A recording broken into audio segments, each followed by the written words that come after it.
Here's how to turn on your rulers and set up guides in Photoshop.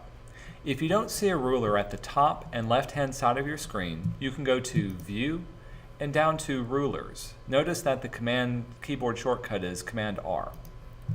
With the rulers turned on, you can see it at the very top and sides of your page.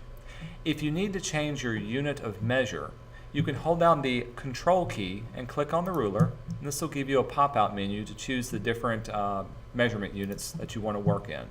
This will change both the horizontal and vertical ruler. Additionally, let's change it back to inches.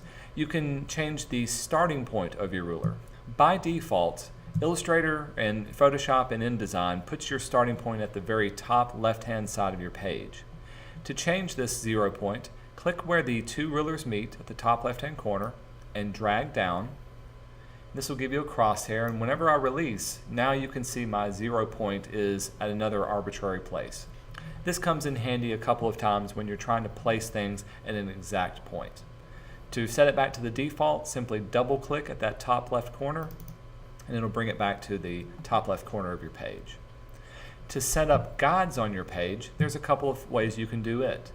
First of all, you can always click on the ruler and drag it out. This will give you a horizontal or a vertical line depending on the ruler that you clicked on. And when I release, it gives me that line placed there as well. Same way for the vertical one. A good tip to know, if you go to your View drop-down menu, make sure Snap is checked off. You can tell it to snap your guides to the guides, layers, or document boundaries. But let's say I wanted to draw a perfect horizontal guide right at the 1 inch mark. You can see this one's off by a little bit. If I was to click and drag again, this time holding down my Shift key, it'll automatically snap that guide into place. In this case, doing it at 1/8 of an inch marks. And I can now place guides exactly where they need to be. If I need to move any of these guides around, I can easily click on a guide and move them up.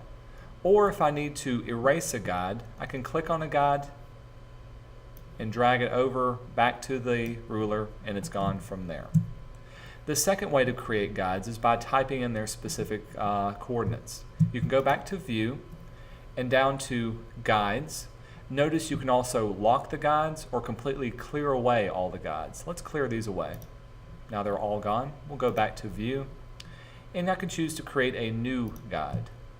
This will bring up our new guide dialog box, and you can choose between a horizontal or a vertical one and type in the exact position where you want it to be.